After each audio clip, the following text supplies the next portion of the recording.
ओम शांति।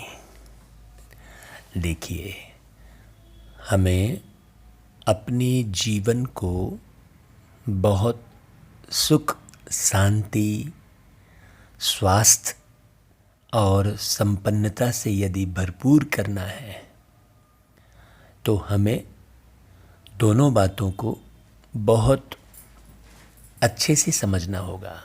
दो बातें कौन कौन सी? सत्य को भी समझना होगा, झूठ को भी समझना होगा, है ना।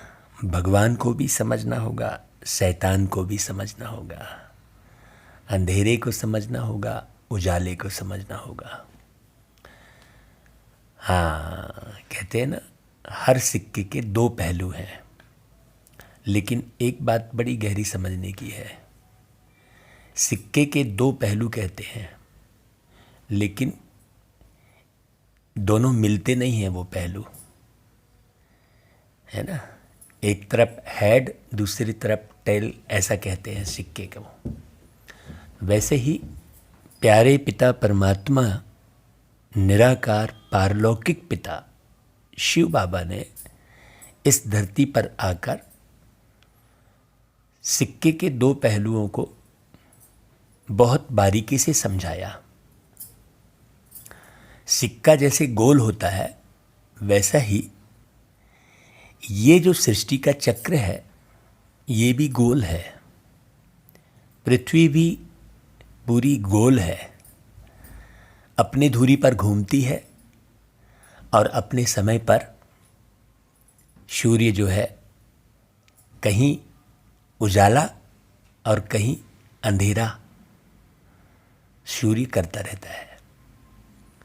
सूर्य अपनी जगह पर स्थिर है, पृथ्वी घूम रही होती है। ये साइंस ने पूरी तरह से सिद्ध किया है। तो ऐसा ही ये सृष्टि का चक्र है, ये भी गोल है, जिसमें एक तरफ अंधेरा है और दूसरी तरफ उजाला है। इस समय को पहचानने के लिए बाबा ने मूल बात सृष्टि चक्र की समझाई कि सतयुग और त्रेता उजाला और द्वापर और कलयुग अंधेरा।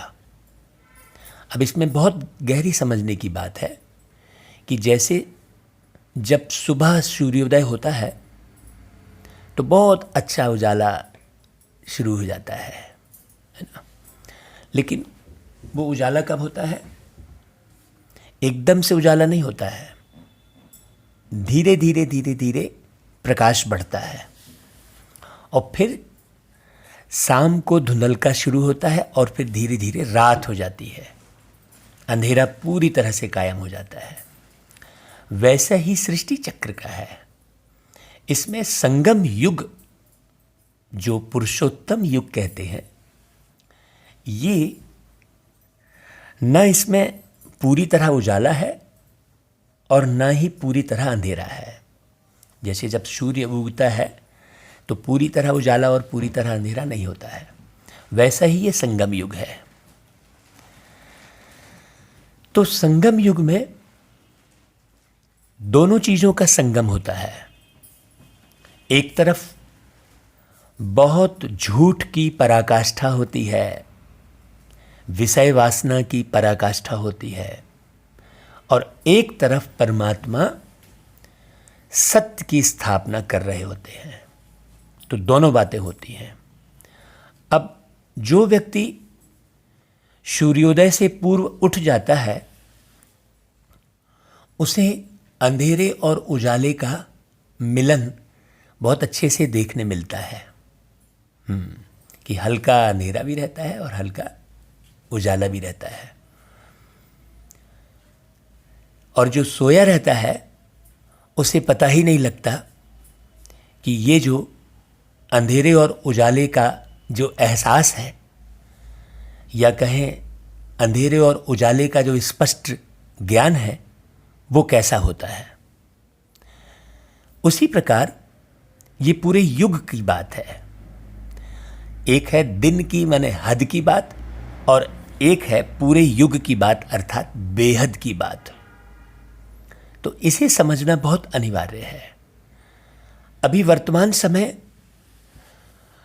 दोनों मार्ग हैं। आप अपनी बुद्धि लगाएं, अच्छे से समझने का प्रयास करें और समझें कि ये दोनों मार्ग आपके सामने हैं। एक मार्ग जो है आपको दलदल की ओर ले जा रहा है और दूसरा मार्ग आपको दल की ओर ले जा रहा है। दल यानी पूरा कीचड़, जहां अगर एक बार पैर गया तो फिर उसमें से नीचे धंसते ही चले जाते हैं, वापस निकलना मुश्किल होता है। और एक है दल यानी समूह, बहुत अच्छा ग्रुप, बहुत अच्छा संगठन। तो एक तरफ दलदल है और एक तरफ दल है। दल यानी समूह है। तो ये आपकी बुद्धि पर निर्भर करता है कि आप किसका चुनाव कर रहे हैं, किस दिशा की ओर बढ़ना चाहते हैं।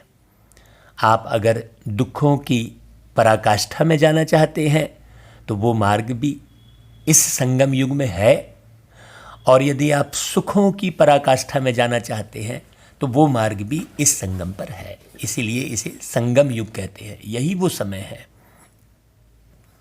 तो यही वो समय है जब परमात्मा एक एक बात को बारीकी से समझाते हैं।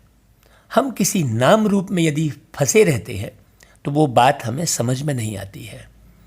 जैसे कुछ धर्म के लोग अपने एक धर्म की परिपाटी में फंसे हैं, चाहे वो हिंदू हो, मुस्लिम हो, सिख हो, ईसाई हो, सब ने अपनी अपनी परिपाटी अलग अलग बना ली है ना।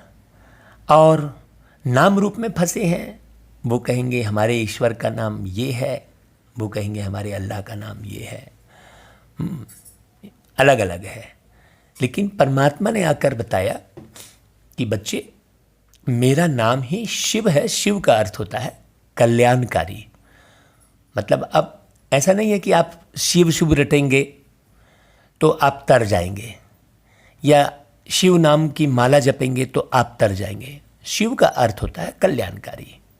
इसका मतलब ये हुआ कि परमात्मा धरती पर आकर हमें सर्व के कल्याण की शिक्षा, सावधानी देते हैं। बस इतनी सी बात है। यदि आप उन शिक्षाओं को, उन सावधानियों को बहुत अच्छी रीति समझ लेते हैं तो आप भी कल्याणकारी कहलाते हैं, अर्थात मास्टर शिव कहला सकते हैं।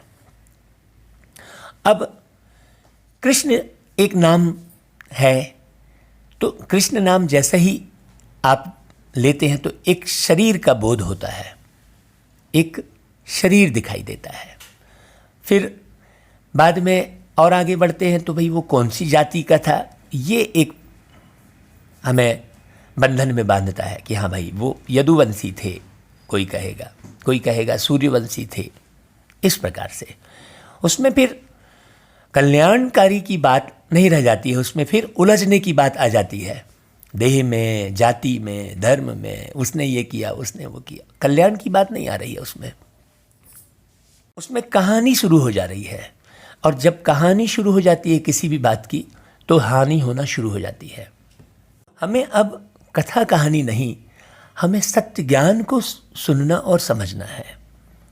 तो सबसे पहले परमात्मा ने आकर बताया कि बच्चे, तुम जिस शरीर में बैठकर मुख के द्वारा बात कर रहे हो, आंख रूपी खिड़की से तुम देख रहे हो, कर्ण रूपी यंत्र से तुम सुन रहे हो, जब तुम शरीर छोड़कर निकल जाते हो तो ये आंख न तो देख सकती है, न मुख बोल सकता है, न कर्ण यंत्र से कोई अंदर बैठा सुन सकता है। तो सबसे पहले तुम अपने को समझो बहुत अच्छे से कि तुम ये आकारी शरीर नहीं हो, तुम एक अजर अमर अविनाशी अनन्य शक्तियों से संपन्न, अखुट ज्ञान से भरे हुए, अलौकिक प्यार से सजे हुए तुम एक आत्मा हो कह लो, रूह कह लो, जो हम शब्द ले लें, एक लाइट प्रकाश कह लो, सितारा कह लो, जिस शब्द से आप समझ सकें, लेकिन तुम हो निराकार, तुम्हारा कोई दैहिक आकार नहीं है। इस सच्चाई को जब तक समझेंगे नहीं, तब तक ज्ञान आगे पूरा पूरा क्लियर नहीं होगा। इसलिए बाबा कहते हैं कि कृष्ण जो है परमात्मा नहीं है। तुम कृष्ण में लगे हो, हिंदू धर्म वाले कृष्ण में लगे हैं तो राम में लगे हैं। राम कहा तो एक धनुष बाण पकड़े हुए एक फिर देह का भान आता है ना, उसी आकार की मूर्ति होती है। तो जब तक इस देह का भान होगा, चाहे आप भगवान का भजन कर रहे हैं, चाहे आप ज्ञान भी सुन रहे हैं, मान लो ये जो हम ज्ञान बता रहे हैं आपको, इसे सुनते समय भी यदि आप अपने को देह समझ रहे हैं, तो ये ज्ञान भी आपकी बुद्धि में प्रॉपर वे में स्पष्ट क्लियर बैठेगा नहीं आपकी बुद्धि में। तो एक एक बात को समझना है। तो झूठ को भी समझना है, अर्थात माया को भी समझना है। अब लोग माया कहने से धन दौलत को माया समझ लेते हैं, रिश्ते नातों को माया समझ लेते हैं। बाबा ने माया का अर्थ ही अलग बताया है। माया अर्थात आपके अंदर के जो विकार हैं वो माया है, उसके वशीभूत होकर आप कोई कार्य कर रहे हैं। जैसे लोभ के वशीभूत होकर, लोभ में पड़कर, लोभ में आकर आप बेईमानी कर लेते हैं, लोभ में आकर आप झूठ बोल देते हैं। तो एक विकार लोभ है। मोह में आकर आप कुछ कार्य करते हैं, आपका मोह जुटा हुआ है। मोह क्यों जुटा है? क्योंकि आप एक दो को शरीरी समझ रहे हैं, और एक भय है, अंदर में एक भय समाया हुआ है, बिछुड़ने का एक भय समाया हुआ है। ये पता है कि आज नहीं तो कल हम बिछुड़ जाएंगे। तो बिछुड़ जाएंगे ये भाव क्यों आया है? क्योंकि हम शरीर के भान में हैं, हम शरीर के रिश्तों के भान में हैं। और यदि आत्म भान में रहेंगे, इस ज्ञान को बहुत अच्छे से समझेंगे, तो बिछुड़ने वाला कोई रोल ही नहीं है, कोई एक्ट ही नहीं है बिछुड़ने वाली है। बिछुड़ते कभी नहीं है हम। हाँ, हम बिछुड़ते कैसे हैं? जब हम झूठ पर पड़ते हैं, व्यभिचार में पड़ते हैं, अत्याचार में पड़ते हैं, तो हम बिछुड़ते हैं। और जब हम आत्मभान में स्थित होते हैं, आत्मा के गुणों को जानते हैं, पहचानते हैं, आत्मा के गुणों को मतलब स्वयं के गुणों को, स्वयं के अंदर जो अवगुण है उसे हम जानते हैं कि मुझ आत्मा के अंदर कौन कौन से अवगुण हैं, है ना। जैसे गाते भी है ना, मुझ अवगुण हारे में कोई गुण नहीं, मतलब मैं अवगुणों से हार चुका हूं। हे प्रभु, मुझ में अब कोई गुण नहीं है।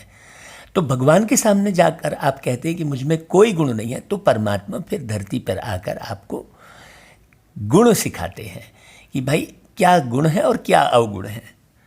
उसके लिए भी गीत बना है कि गुण अवगुण में अंतर क्या है, हमको बाबा ये राज बताते, ऐसा करके गीत भी है। ऐसे कई अच्छे अच्छे गीत भी बने हैं।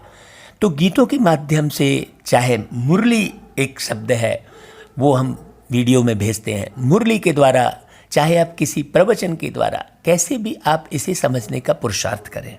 पूरी तरह समझेंगे कब? जब आप स्वयं को आत्मा निश्चित करेंगे कि आप देह से बिल्कुल अलग हैं।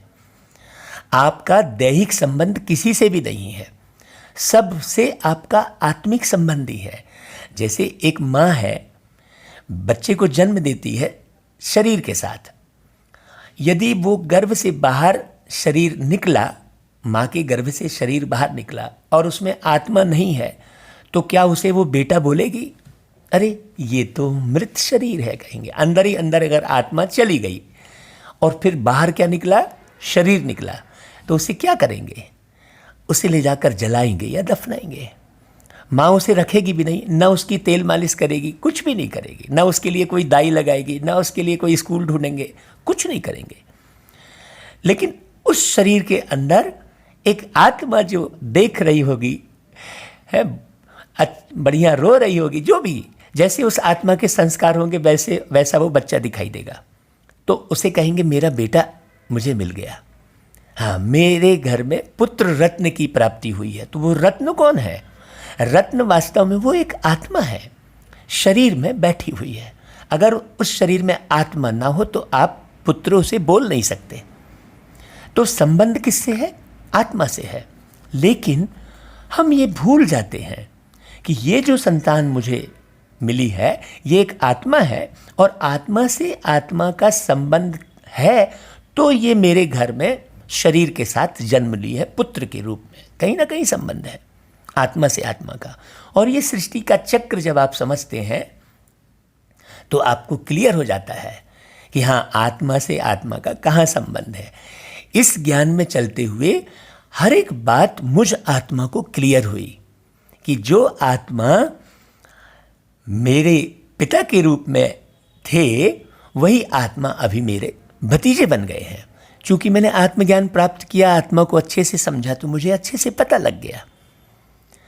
ऐसा ही परमात्मा धरती पर आकर आत्मज्ञान को पूरा स्पष्ट करते हुए एक आत्म वाली दुनिया स्थापित करते हैं, जिसमें सब एक दूसरे के प्रति आत्मीयता रखते हैं। देह का भान बिल्कुल नहीं रहता है। उसे ही सतयुग कहते हैं। उसमें पूरी तरह से उजाला होता है। फिर धीरे धीरे त्रेता युग आ जाता है। सतयुग 1250 साल एक मापदंड रख दिया समझने के लिए। अब आप उसी में उलझ गए कि 1250 कैसे? भाई, एक मापदंड रखा इस ज्ञान को समझने के लिए। तो जब तक एक मापदंड नहीं रखेंगे तब तक आप आगे समझेंगे कैसे? जैसे मान लो एक विद्यार्थी है, उसे ये समझाया जा रहा है कि x बराबर 10 है ना भाई। तो अब वो विद्यार्थी खड़ा होकर बोले वाह, मैं x बराबर 10 कैसे मानूं? तो नहीं मानेगा तो गणित आगे बढ़ेगा ही नहीं है। तो कई लोग इस भ्रम में पड़ जाते हैं कि वाह, 5000 साल का कैसे हो जाएगा? शास्त्रों में तो 50,000 लिखा है, 40,000 लिखा है। अरे भाई, आप 50,000 लिख लोगे तो आप समझोगे कैसे फिर उतने बड़े को? जैसे आपने घड़ी बनाई है तो आपने 12 घंटे की बनाई है ना। 10,000 घंटे की घड़ी थोड़ी बना ली है, क्योंकि मैनेज नहीं होगा ना वो। भाई, आप चाहते तो 14 घंटे की बना लेते है। अब जैसे रेलवे में जो है, 1 को 13 बोलते हैं, 2 को 14 बोलते हैं, और अपन सब बाहर 12 बजे के बाद फिर 1 बोलने लगते हैं। तो उन्होंने क्या है, 24 को मैनेज किया हुआ है, और हमने क्या किया है, बाहर में 12 को मैनेज किया है। तो फिर भी एक प्रॉब्लम शुरू हो जाती है ना। भूल जाते हैं हम, क्योंकि हमने मैनेज किया हुआ है 1 2 3 4 12, फिर 1 2 3 4 12 तक ऐसा मैनेज किया है। और फिर रेलवे में जाकर वो 13 हो जाता है, 14 हो जाता है, तो हमें ध्यान नहीं रहता है कि यार ये 17 मैंने कितने बजे कहलाएगा। ऐसा हम थोड़ा मैंने भ्रमित हो जाते हैं। तो ऐसा ही 50,000 साल सतयुग, 40,000 साल ये, मैंने उससे बड़ा वो, ये जो बहुत बड़े रूप में जो सामने प्रस्तुत किया है, तो वो ज्ञान छुप गया है, आत्मा का ज्ञान। इसलिए बाबा ने पूरी तरह से स्पष्ट समझाया कि देखो भाई, ये घड़ी इस प्रकार की बनाई थी मैंने, पूरी बड़ी घड़ी, तुमने उसको बड़ी बना दी है ना भाई। जैसे बाहर की घड़ी 12 घंटे की और रेलवे की घड़ी 24 घंटे की, तो थोड़ा सा प्रॉब्लम हो जाती है ना। वैसे ही ये जो घड़ी बड़ी बना दिए, उससे बहुत सारी प्रॉब्लम क्रिएट हो गई। हाँ, इसे बहुत बारीकी से हमें समझना होगा। बाबा जो रोज़ मुरलियों में एक शब्द को कई बार रिपीट करते हैं और समझाते हैं, उसके हर बार अलग अलग अर्थ होते हैं। जितनी बार आप पढ़ेंगे उतनी बार अलग अलग अर्थ होंगे। तो जितने ज़्यादा आप आत्मभान की स्थिति में रहेंगे, उतने ही आपके अंदर में ईमानदारी आएगी, सत्यता आएगी, आत्मी प्रेम जागृत होगा। जब आप सत्य को समझेंगे तो धीरे धीरे आपके साथ सत्य लोग भी जुड़ जाएंगे। हमने कहा ना कि ये संगम युग है। हम ऐसा नहीं कह सकते कि पूरी दुनिया ही खराब हो गई है। नहीं, अंत तक भी पूरी दुनिया खराब नहीं होती है। पूरे आखिरी कलयुग, घोर कलयुग तक भी पूरी दुनिया खराब नहीं होती है। क्यों? क्योंकि एक तरफ से गुप्त रीति प्यार के सागर परमात्मा शिव, हाँ, सत्यम शिवम सुंदरम, एक सुंदर दुनिया का निर्माण कर रहे होते हैं। बस आपके ऊपर डिपेंड करता है। यदि आपने एक बार भी अंदर में लोभ के वशीभूत होकर बेईमानी को जो है अपनाया, तो आपके पास बेईमानों की संख्या बढ़ती चली जाएगी। आपको कोई ना कोई बेईमान जरूर टकराएगा, क्योंकि एक बीज से कई बीज उत्पन्न हो जाते हैं। अगर वो पृथ्वी में माने रोपित किया जाए। तो उसी प्रकार हम एक संकल्प भी बेईमानी का लाते हैं, लोभ के वशीभूत होकर, और यदि हमने वो बेईमानी का कर्म कर लिया तो फिर हमें दुनिया में धोखेबाजी, बेईमानी मिलना शुरू हो जाती है। ये बड़ी सूक्ष्म बात है। तो वो बेईमानी का कर्म कैसे शुरू हो जाता है? जब हम मोह, लोभ, अहंकार ये सब के वशीभूत होते हैं, हम अभिमान के वशीभूत होकर झूठ बोलने लगते हैं। हाँ, अरे यार हमारी क्रेज खत्म हो जाएगी, यदि मैं वहाँ थोड़ा बड़प्पन नहीं दिखाऊंगा तो मेरी क्रेज खत्म हो जाएगी। ये एक बहुत बड़ी भ्रांति फैली हुई है। तो मैं क्या करता हूँ कि झूठ मूठ ही जो है, हाँ जैसे हमारी और वहाँ जाना है तो बहुत अच्छी थोड़ी बड़ी कार में जाना है, अच्छे कपड़े में जाना है, तो आजकल सब चीज़ किराए पे मिलती है और हम जो है उसे खाली दिखावेबाजी के चलते, अपने अभिमान के चलते हम ये कार्य करते, फिर एन कैन प्रकार उसे हम हाँ इकट्ठा करने का प्रयास करते हैं, चाहे वो उसमें झूठ भी बोलना पड़े, बेईमानी भी करना पड़े, लेकिन हमें हमारा अभिमान है कि भाई मेरा स्टेटस गिर जाएगा, तो हम बड़ी बड़ी गाड़ियों को, बड़े बड़े बंगलों को इकट्ठा करते बैठे रहते हैं और हमें ये ज्ञान नहीं होता है कि मैं एक आत्मा हूँ, ये शरीर कभी भी छूट जाएगा मेरे से। ज़रा भी गड़बड़ सड़बड़ हुआ, कोई बीमारी लग गई, फटाक से कोई कोरोना आ गया तो मैं चला। तो हम ये भूल जाते हैं कि भाई, इसलिए हमने गीत गाया, इन सांसों का क्या है भरोसा, जाने कब ये साथ छोड़ दे। हम ये भूल जाते हैं और ये भूले हुए होने के कारण हम इस बेईमानी, झूठ सब में पड़े रहते हैं। इसीलिए बाबा कहते हैं कि बच्चे तुम स्वयं को आत्मा निश्चय करो, तुम एक आत्मा हो, तुम जो करते हो, जो सोचते हो, जो बोलते हो, जो कर्म करते हो, वो आत्मा में जमा होता चला जाता है और फिर नया शरीर मिलकर फिर तुम्हें कष्ट मिलते हैं। फिर तुम क्यों, क्या, कब, कैसे के चक्कर में पड़ते हो कि अरे फलाने ने मेरे को धोखा क्यों दिया, हाँ मेरे को इतनी बीमारी क्यों लगी, मैं तो बहुत अच्छे से चल रहा था। आप गौर कीजिए कि यदि आपने बेईमानी से किसी का धन ले लिया तो गारंटी है कि वो कहीं ना कहीं हॉस्पिटल में या कोर्ट कचहरी में आपका ख़त्म हो जाएगा। या फिर क्या होगा, आप लोभ के वशीभूत होकर बैंक में जमा करते चले जाएंगे, उसका उपयोग भी नहीं करेंगे और आप कब शरीर छोड़ देंगे पता नहीं चलेगा और वो धन आपके बैंक में पड़ा रह जाएगा, कोई काम नहीं आएगा। इसीलिए बाबा के ज्ञान को बहुत बारीकी से आप सुने, समझें और उसे धारण करने का पुरुषार्थ करें। ठीक है, वैसे तो फिर बातें बहुत हो जाती है। चलिए फिर आज की मुरली हम शुरू करते हैं। प्रतिदिन बाबा ने ये सिस्टम बनाया कि प्रतिदिन की मुरली हम कुछ पॉइंट को लेकर मनन चिंतन करेंगे, आपस में रूह रिहान करेंगे। तो आज 30 दिसंबर की मुरली हम सुनते हैं। अच्छा जी, ओम शांति। और ये मुरली भी हम अच्छे से समझ कर एक एक अर्थ को क्लियर समझते हुए सुनेंगे, समझेंगे और उसे नोट करेंगे और अपना दर्शन भी करते रहेंगे कि जो जो बातें मैं सुन रहा हूँ क्या मैं वैसा बन भी रहा हूँ कि केवल सुन रहा हूँ और सुना रहा हूँ, ये भी देखेंगे। ठीक है, अच्छा भाई सुनते हैं बाबा की 30 दिसंबर की मुरली।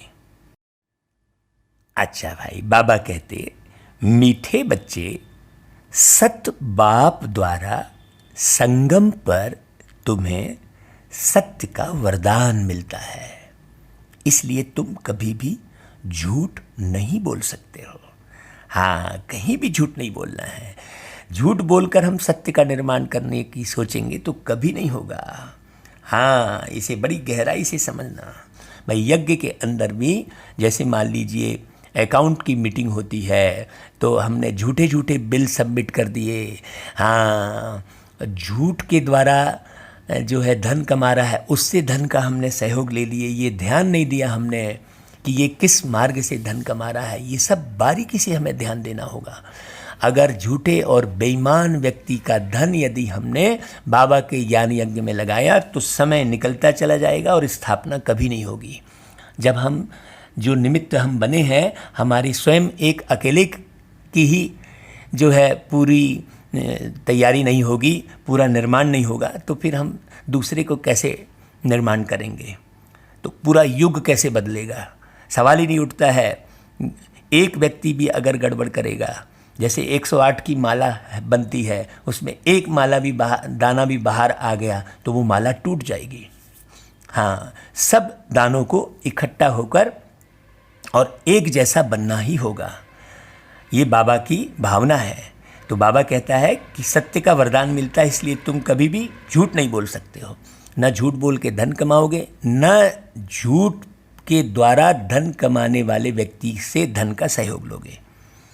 हाँ, और केवल धन की बात नहीं है, ज्ञान का भी सहयोग। एक तरफ से व्यक्ति झूठ भी बोलता जा रहा है, बेईमानी भी करता जा रहा है, अंदर कुछ और कर रहा है, और ऊपर से बहुत अच्छे अच्छे ज्ञान भी बघार रहा है, रोज़ मुरली भी सुना रहा है, और पीछे से कुछ कर रहा है, तो वो बहुत ज़्यादा विकर्म है। वो दुनिया से भी ज़्यादा विकर्म है। रोज़ मुरली सुनने का फिर ढोंग कहलाएगा वो। हाँ, रोज़ मुरली सुन रहा है, फिर उसके बाद अपवित्र भी हो जा रहा है, दृष्टि भी खराब कर ले रहा है। तो बारी की बात है, इसलिए बाबा ने एक शब्द में कह दिया, उसे समझने की ज़रूरत है। फिर बाबा प्रश्न रोज करते हैं, निर्विकारी बनने के लिए आप बच्चों को कौन सी मेहनत जरूर करनी है। हाँ, ये पूरी तरह से निर्विकारी कैसे बने, उसके लिए केवल एक ही पॉइंट है। बाबा ने कहा आत्म अभिमानी की मेहनत जरूर करनी है।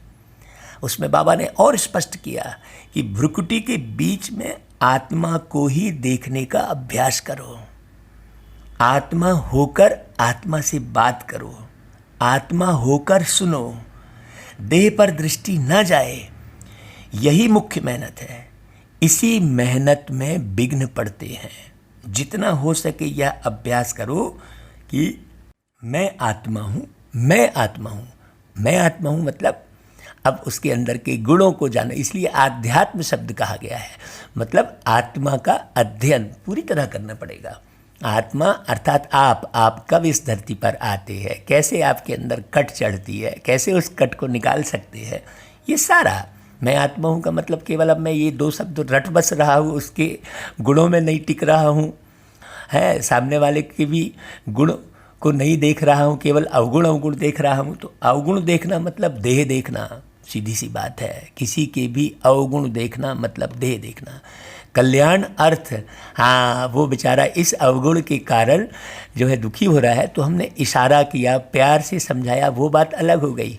लेकिन सामने वाले के अवगुण देखकर हम उसे अवॉइड करने लग गए, नफरत करने लग गए, नहीं। इसलिए कहा है कि अपराध से घृणा करो, अपराधी से नहीं, ये कहा गया है। तो ये मैं आत्मा हूँ को भी डिटेल समझना है। ऐसा नहीं कि मैं रट रहा हूँ उसे 108 बार, वो तो भक्ति हो गई। फिर गीत बजा है ओम नमो शिवाय, ओम शांति। मीठे बच्चों को बाप ने स्मृति दिलाई है कि सृष्टि का चक्र कैसे फिरता है। मूल बात इसे समझने की है, जो हम ऊपर क्लास में आपको बताए थोड़ा सा। अभी तुम बच्चे जानते हो, हमने बाप से जो कुछ जाना है, बाप ने जो रास्ता बताया है, वह दुनिया में कोई नहीं जानता। हाँ, वही हमने कहा ना कि धर्म, जाति, मूर्ति है, नाम, रूप, इस चक्कर में फंसे हैं। बाबा बिल्कुल अलग बात बताते हैं, इसलिए कहते हैं हे प्रभु तेरी गत मत न्यारी है।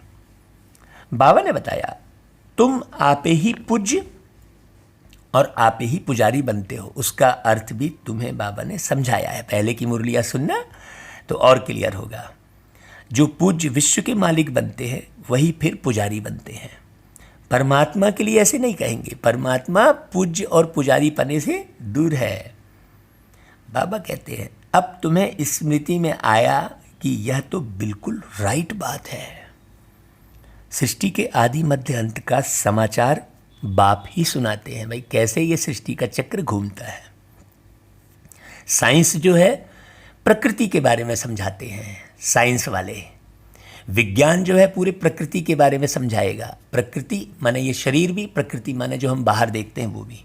लेकिन बाबा जो ज्ञान बताएंगे वो प्रकृति को कैसे संचालित कर रहे हैं हम सब, ये बताएंगे। हाँ, हमें सूर्य का ज्ञान, चंद्रमा का ज्ञान, अंतरिक्ष का ज्ञान, चंद्रलोक का ज्ञान, ये सब है। लेकिन इस सूर्य चंद्रमा को हम आत्मा और परमात्मा कैसे मैनेज करते हैं ये नहीं मालूम है। हाँ, सूर्य चांद प्रकृति, इसको किस प्रकार से मैनेज किया जाता है, किस प्रकार से मेंटेन किया जाता है, इसे संभाला जाता है, ये ज्ञान नहीं है। इसीलिए बिगड़ता ही चला जाता है। हाँ भाई, जैसे धरती से जो उपज है वो बिगड़ता ही चला गया। अनाज की जो उपज है, पानी है, हवा है, सब बिगड़ता चला गया ज्ञान नहीं होने के कारण। विज्ञान से वो नहीं बन रहा है। तो बाबा कहते हैं कि किसको भी ज्ञान का सागर नहीं कहा जाता। यह महिमा श्री कृष्ण की भी नहीं है। कृष्ण नाम तो शरीर का है ना, वह शरीरधारी है, वह अर्थात वह एक आत्मा जो कृष्ण नाम के शरीर में जीवन यापन करती है। उनमें सारा ज्ञान हो न सके, अभी तुम समझते हो। कृष्ण नाम के शरीर में जो आत्मा है वो अभी यहाँ पर ज्ञान ले रही है। जैसे मैंने पिछली मुरलियों में पूर्व में जो चले गए वो कहाँ है ये किया था, कल, आज और कल के बारे में जिक्र किया था। इसे बड़ी बारीकी से समझना है। यह वंडरफुल बात है ना, बाप बिगैर कोई इसे समझा ना सके। भाई मैं आपको नहीं समझा रहा हूँ, मैं भी उसी में हिरा हुआ हूँ, मैं भी पुरुषार्थी हूँ, आप मुझे कुछ भी ना समझें। हाँ, ऐसे तो बहुत साधु संत भिन्न भिन्न प्रकार के हठ योग आदि सिखलाते रहते हैं, है ना भाई। वह सब है भक्ति मार्ग। सतयुग में तुम कोई की भी पूजा नहीं करते हो, क्योंकि पूरी तरह से सत्य समझकर फिर नया जन्म लेते हो। वहाँ तुम पुजारी नहीं बनते हो। उनको कहा ही जाता है पूज्य देवी देवता थे, अब नहीं है। अभी कोई कृष्ण के समान दिख रहा है, राम के समान दिख रहा है? नहीं दिख रहा है ना, क्योंकि वो है ही नहीं अभी। वही पूज्य फिर अब पुजारी बने हैं। हाँ, जैसे महात्मा गांधी एक आत्मा है, अब वो फिर से जन्म ले लिए होंगे, कोई भी नाम रूप में होंगे, है ना भाई, और अपने ही मूर्ति में माला चढ़ा रहे होंगे। वो आत्मा, महात्मा कह रहे मतलब एक आत्मा थे ना भाई। महात्मा माने महान आत्मा। महान आत्मा कब थे? जब वो गांधी नाम के शरीर में, मोहनदास करमचंद गांधी नाम के शरीर में बैठे थे और उन्होंने कुछ ऐसे कर्तव्य किए तो हम महान कह रहे हैं। अब ये भी नहीं मालूम है कि उन्होंने कौन कौन से कर्तव्य किए, कैसे किए। धीरे धीरे अपभ्रंश होना शुरू हो जाता है, फिर उसका झूठ सच ये पुराना निकालते रहते हैं। अब क्या सच क्या झूठ, ये सबसे कोई फायदा नहीं, है ना। जो हो गया सो चला गया, सो चला गया। अभी वो किस नाम रूप में है ये तो किसी को मालूम नहीं है। ऐसा ही वो देवी देवता भी, अब उसके पूर्व में चलते हैं तो वो देवी देवता भी अभी किसी न किसी नाम रूप में वो आत्मा अभी अपने ही मूर्ति में माला चढ़ा रही होगी। ये बात बड़ी बारीक है। ये उसे ही समझ में आएगी जिसकी बुद्धि दुनिया से थोड़ा हटेगी और परमात्मा की तरफ लगेगी। तो बाबा कहते हैं कि यह भी पूजा करते थे ना, सारी दुनिया इस समय पुजारी है। यह भी मतलब जिनके तन में बैठे हैं। नई दुनिया में एक ही पूज्य देवी देवता धर्म रहता है। बच्चों को स्मृति में आया, बरोबर ड्रामा के प्लान अनुसार यह बिल्कुल राइट है। गीता एपिसोड बरोबर है, सिर्फ गीता में नाम बदल दिया है। हाँ, वो गीता आकर किसने सुनाई है ना, हाँ ये नहीं मालूम है। जिस समझाने के लिए ही तुम मेहनत करते हो। हाँ, जो बारीक बारीक हम मुरली क्लास के पहले जो कुछ बताते हैं, एक एक बात को स्पष्ट करने के लिए हमें इतना बोलना पड़ता है। नहीं तो भाई बोलने से तो बहुत एनर्जी भी लॉस होती है। लेकिन हम एनर्जी लॉस हो बॉडी की कोई बात नहीं है, लेकिन ज्ञान की जो शक्ति है वो आत्मा को शक्तिशाली बनाती है। तो बाबा कहते हैं कि 2500 वर्ष से गीता कृष्ण की ही समझते आए हैं, मतलब एक देहधारी, एक शरीर दिखाया है।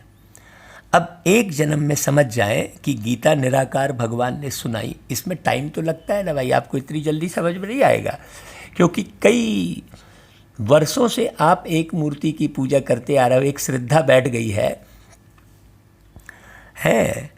तो एकदम जल्दी समझ में नहीं आएगा। भक्ति का भी समझाया है, झाड़ कितना लंबा चौड़ा है। तुम लिख सकते हो, बाप हमको राजयोग सिखा रहे हैं। जिन बच्चों को निश्चय हो जाता है तो वे निश्चय से समझाते भी है। भाई जैसे मैं आत्मा हूँ, भाई मुझे पूरी तरह से निश्चय हो गया है, इसलिए खूब बारीकी से समझाने की इच्छा होती है। अब आप कहेंगे यार ये बहुत ज़्यादा बोलते हैं, तो हम क्या बोले? अब एक एक शब्द को समझाना भी तो अनिवार्य हो जाता है ना। बहुत लोग बस कुछ भी करते हमें दिखाई दिए हैं, कई वर्षों से हम इस ज्ञान में चल रहे हैं, तो कुछ का कुछ समझ के कुछ का कुछ करते हैं, तो हमें ये चिंता हो जाती है कि भाई ऐसे में स्थापना कैसे होगी। बाबा ने कुछ शब्द कहा, उसे समझा कुछ और। बाबा ने कहा भाई बहन की दृष्टि रखो, तो लोग अपनी पत्नी को ये मेरी बहन है करके परिचय देने लग गए, तो सारे बाहर में एकदम से तो समझेंगे नहीं, तो बस अपभ्रंश हो गया कि यार यहाँ जाओ तो पति पत्नी को भाई बहन बना देते हैं। ये बहुत बड़ी भ्रांति फैल गई, और क्या हो गया कि बहुत सारे लोग इस अच्छे सत्य पवित्र ज्ञान को, शक्तिशाली ज्ञान को समझने के लिए आगे नहीं आ पाए, है ना भाई। तो ये बहुत सारी भूल हो गई, इसलिए हम एक एक बारीक समझाते हैं। तो बाबा कहते हैं कि निश्चय नहीं तो खुद भी मूंझते रहते हैं, कैसे समझाएं? अरे कोई हंगामा तो नहीं होगा? निडर तो अभी हुए नहीं है ना। निडर तब होंगे जब पूरे देही अभिमानी बन जाएं। डरना तो भक्ति मार्ग में होता है। तुम सब हो महावीर। बाबा बच्चों को समझा रहे हैं, दुनिया में तो कोई नहीं जानते कि माया पर जीत कैसे पहनी जाती है। हाँ, माया पर जीत कैसे पहनी जाती है ये बात किसी को नहीं मालूम। माया पर जीत मतलब विषय विकारों पर जीत। हाँ, मैंने काम वासना तंग न करे, लोभ के वशीभूत न हो।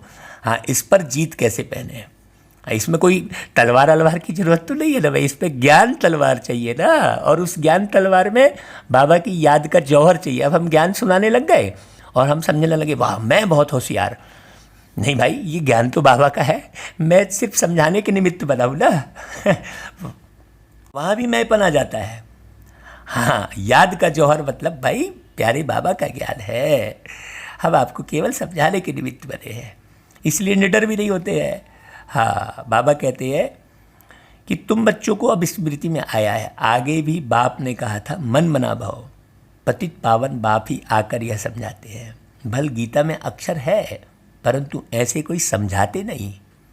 बाप कहते हैं बच्चे देही अभिमानी भव। इसका मतलब क्या हुआ कि भाई अपने को देह से अलग समझो। देही समझो, देह से अलग, विदेही। देही शब्द केवल क्यों लगाया? विदेही, विदेही शब्द समझ जाते हैं लोग, मतलब विकार से परे। हाँ, केवल देही है ना भाई।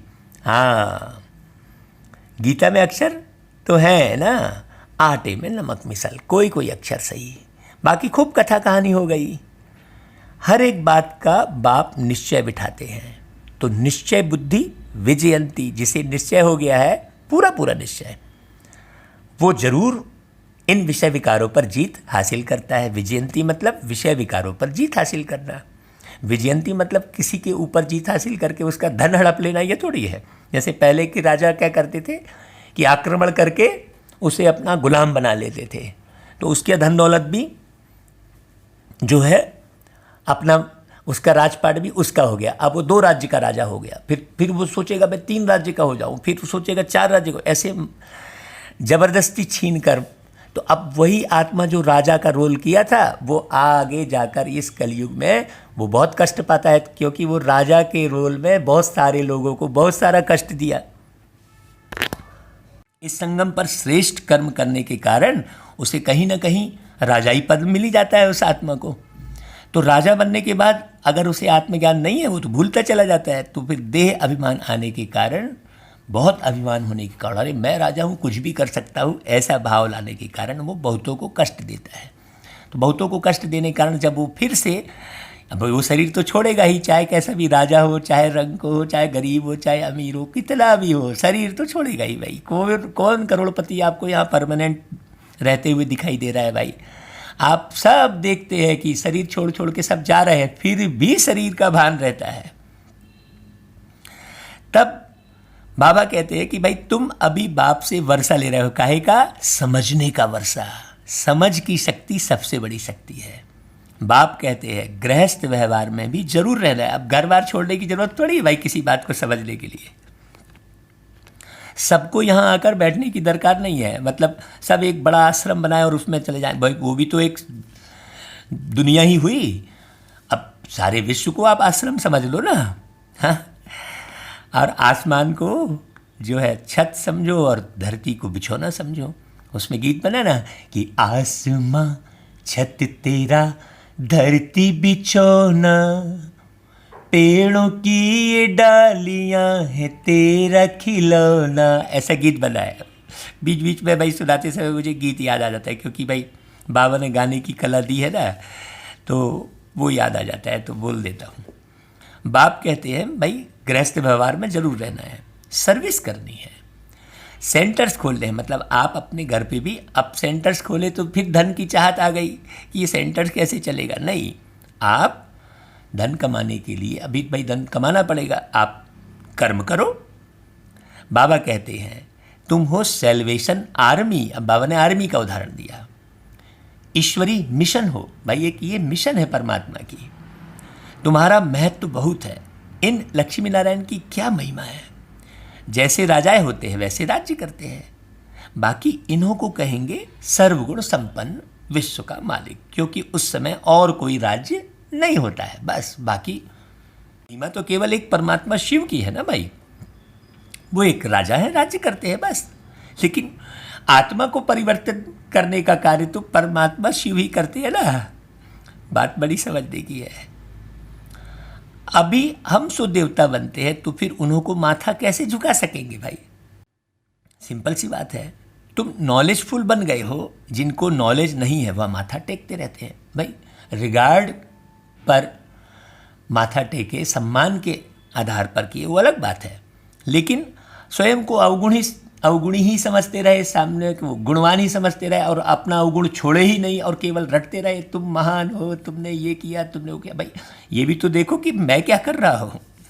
ये लक्ष्मी नारायण कैसे बने? अगर ये विधि सीख जाएंगे तो वो विधि की तरफ ज़्यादा ध्यान देकर और अपने स्वयं के जीवन का निर्माण कर सकते हैं ना। कोई व्यक्ति महान कर्तव्य कर गया, अच्छा कार्य कर गया, तो केवल उसकी महिमा ही गाते रहेंगे तो थोड़ी, उस अच्छे कार्य को तुम्हें भी करना पड़ेगा ना, तब तो उसकी महानता गाने का मतलब है। अब आपने शिव की महानता भी गा ली और शिव बाबा के गुणों को धारण नहीं किया तो वो भी कोई काम का नहीं है। तो बाबा कहते हैं तुम सबके ऑक्यूपेशन को अभी जान गए हो, ये बाबा ने बताया। चित्र रॉन्ग कौन से हैं और राइट कौन से हैं वह भी तुम समझा सकते हो। रावण राज्य का भी तुम समझते हो और समझाते हो। यह रावण राज्य है, इनको अभी आग लग रही है, भंभोर को आग लगनी है। भंभोर किसके कहते हैं? भंभोर विश्व को कहते हैं भाई। हाँ, भंभोर शब्द में भोर शब्द भी लगा हुआ है भाई। इस विश्व के अंदर उजाला लाने वाले, भोर यानी उजाला लाने वाले एक परमात्मा है, उसे समझो। अक्षर जो गाए जाते हैं उन पर समझाया जाता है। भक्ति मार्ग में तो अनेक चित्र बनाए हैं, वास्तव में असुल होती है शिव बाबा की पूजा, फिर ब्रह्मा विष्णु शंकर की। त्रिमूर्ति जो बनाते हैं वह राइट है। हाँ, फिर यह लक्ष्मी नारायण। बस अब जैसे मान लो बाबा का ज्ञान सुनकर हमने हजारों के जीवन को परिवर्तित किया तो निर्माण कहलाया ना भाई। हाँ, तो ब्रह्मा भी वही कार्य करते हैं, इसलिए ब्रह्मा की पूजा ठीक है, चलो भाई। तो बाबा कहते हैं अब हनुमान की भी पूजा करते हैं। तो बाबा कहते हैं तुम अभी महावीर बन रहे हो ना। मंदिर में भी कोई की हाथी पर सवारी, कोई की घोड़े पर सवारी दिखाई है। अब ऐसी सवारी थोड़ी ही है। बाप कहते हैं महारथी। महारथी माना हाथी पर सवार, तो उन्होंने फिर हाथी की सवारी बना दी है। यह भी समझाया है कैसे गज को ग्राह खाते हैं। बाप समझाते हैं जो महारथी हैं कभी कभी उनको भी माया ग्राह हप कर लेती है। हाँ, ऐसा नहीं है कि भाई हम आपको समझा रहे हैं तो हमसे कहीं भूल नहीं हो रही होगी। नहीं भाई, हम भी पुरुषार्थी है।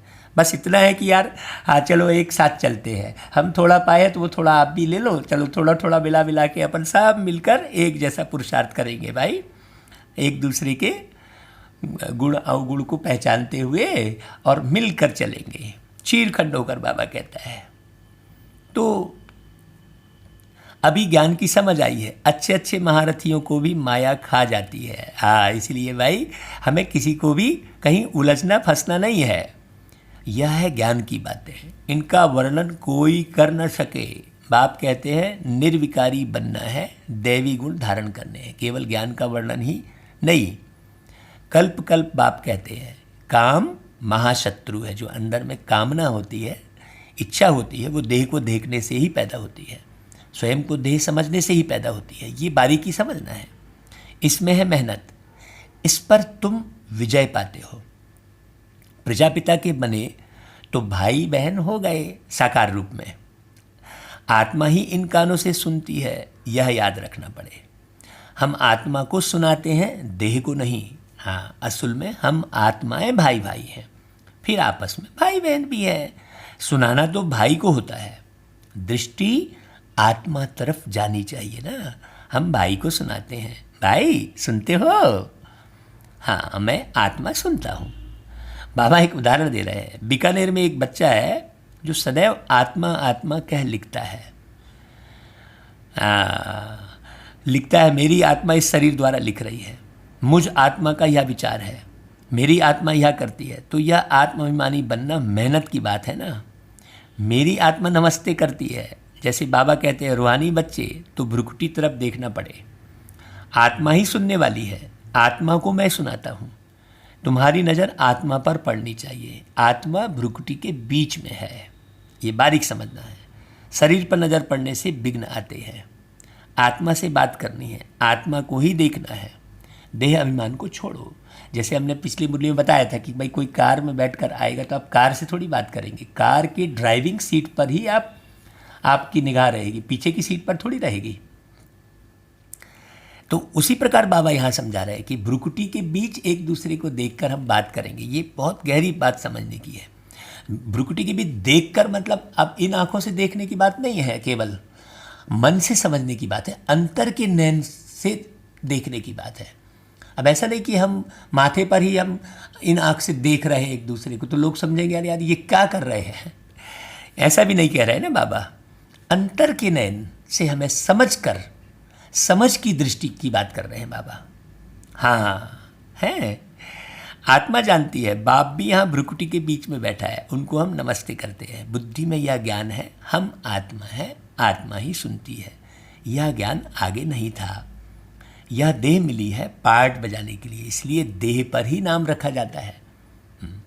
भाई जैसे प्लास्टिक की बहुत सारी वस्तुएं होती है, नाम अलग अलग रखते हैं ना भाई, ये पेन है, ये मग्घा है, ये बाल्टी है, लेकिन ये ज्ञान रहता है ना भाई कि ये प्लास्टिक है, तो उसके साथ लोहे के जैसा व्यवहार नहीं करते हैं ना। अगर हमें ये ज्ञान न रहे, केवल हम मग्घा समझें लेकिन काहे का मग्घा है ये समझ जाते हैं, तो हम उसे लोहे के जैसा व्यवहार नहीं करते। अगर ये ज्ञान न रहे और लोहा समझ जाए उसको, तो टूट जाएगा वो। वैसे ही हम देह समझते हैं तो टूटते हैं सब एक दूसरे से, रूठते हैं। बड़ी बारीक बात है ना भाई समझने की। तो बाबा कहते हैं कि इस समय तुमको देही अभिमानी बन वापस जाना है। हाँ, वापस जाना है मतलब अपने उस स्वरूप को पाना है। हाँ, स्थान विशेष की बात नहीं है भाई। परम धाम मतलब श्रेष्ठ धारणा, एक स्थान है जहाँ पर सब जाकर स्थित हो जाएंगे, लेकिन सद्गुणों वाला सतयुग में आएगा, सत्य वाला ही सतयुग में आएगा नीचे। तो बाबा कहते हैं यह नाम रखा है पार्ट बजाने के लिए। नाम बगैर तो कारोबार चल ना सके ना भाई। वहाँ भी कारोबार तो चलेगी ना, परंतु तुम सतो प्रधान बन जाते हो, इसलिए वहाँ कोई विकर्म नहीं करेंगे और विकर्म नहीं बनेंगे। ऐसा काम ही तुम नहीं करेंगे जो विकर्म बने।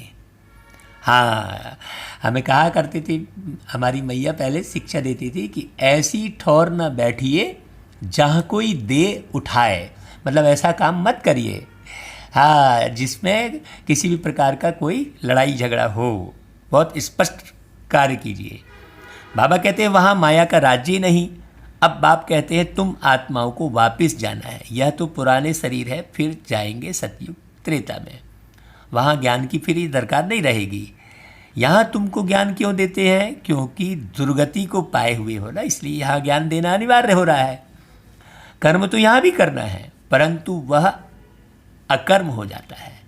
अब बाप कहते हैं हथ काटे दिल यार्डे, मतलब हाथ से कर्म करते रहो और दिल से बाबा को याद करते रहो। आत्मा बाप को याद करती है।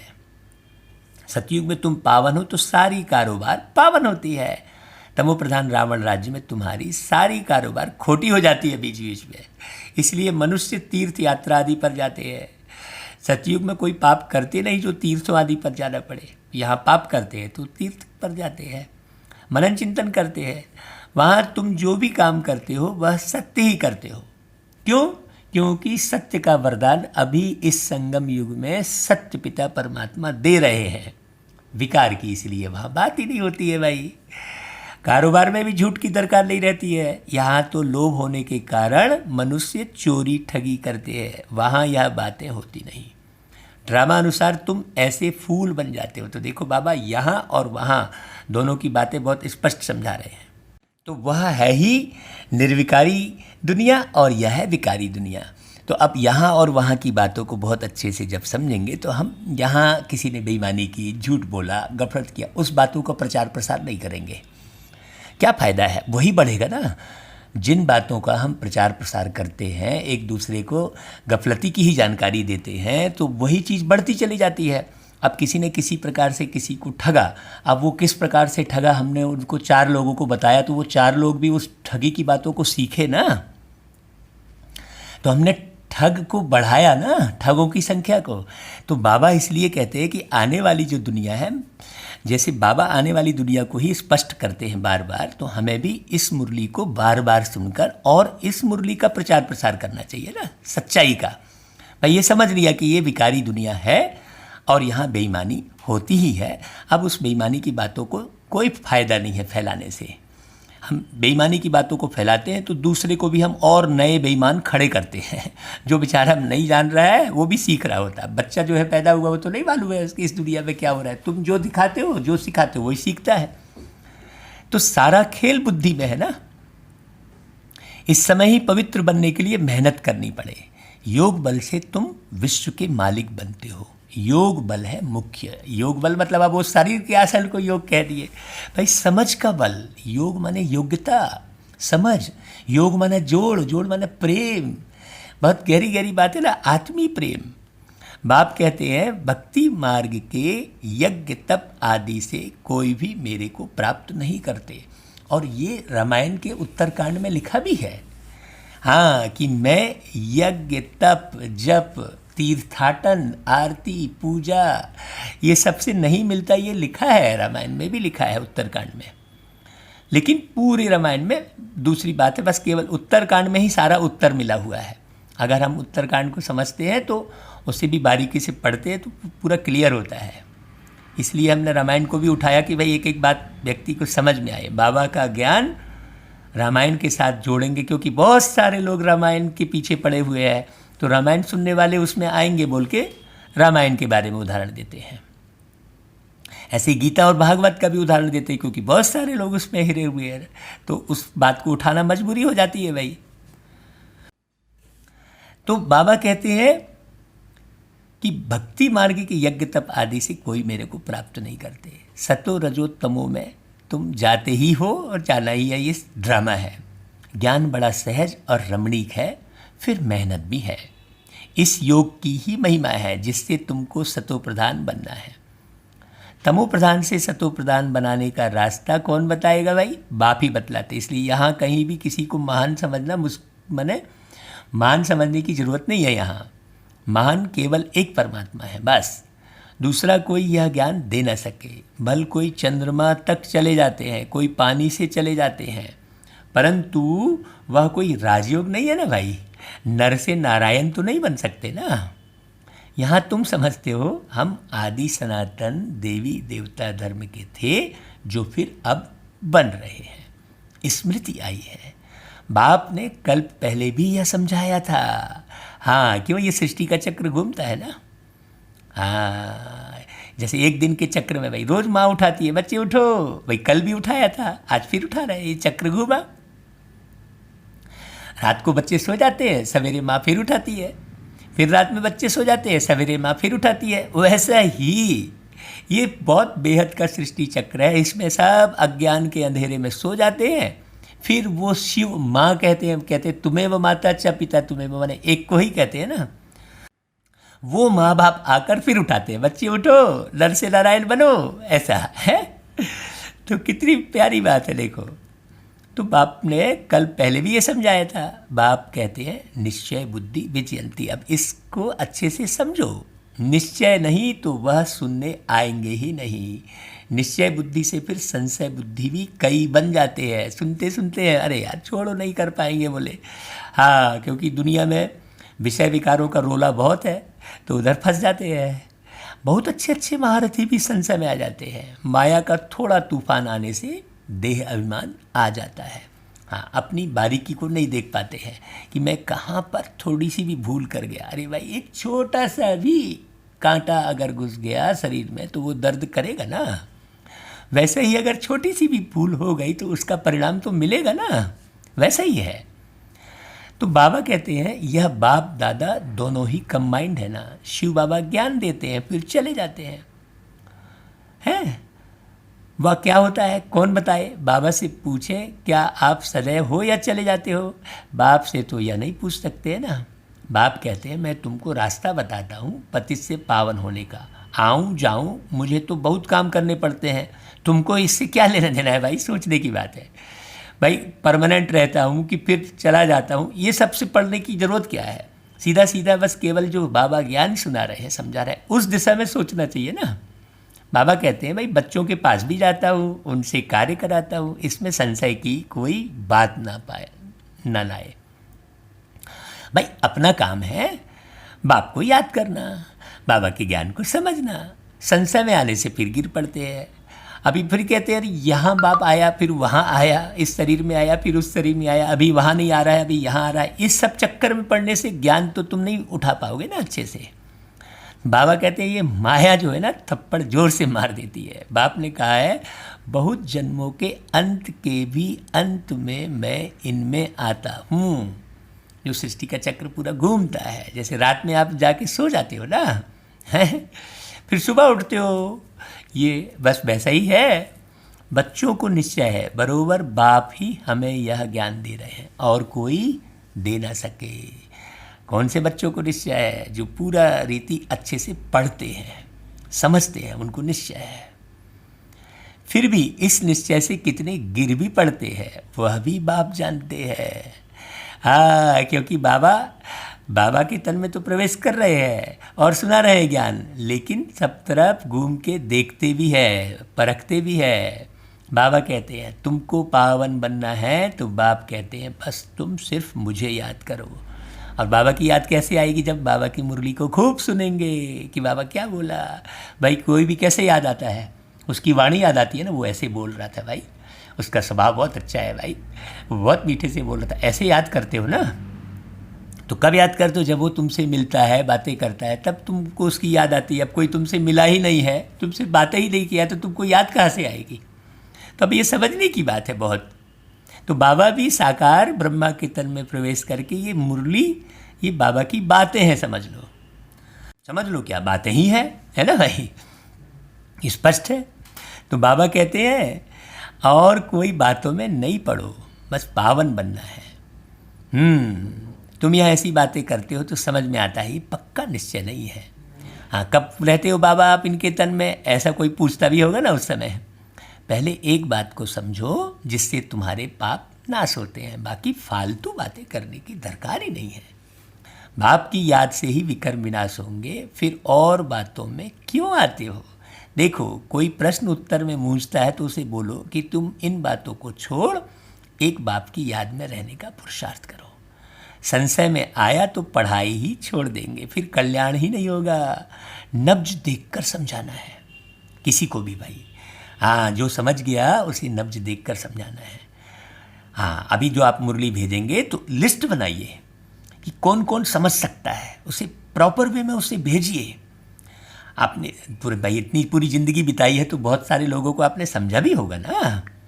तो आप उसकी लिस्ट बनाइए कि किस किस नंबर पर मैं ये मुरली भेजूँ, ऐसी मेहनत कीजिए।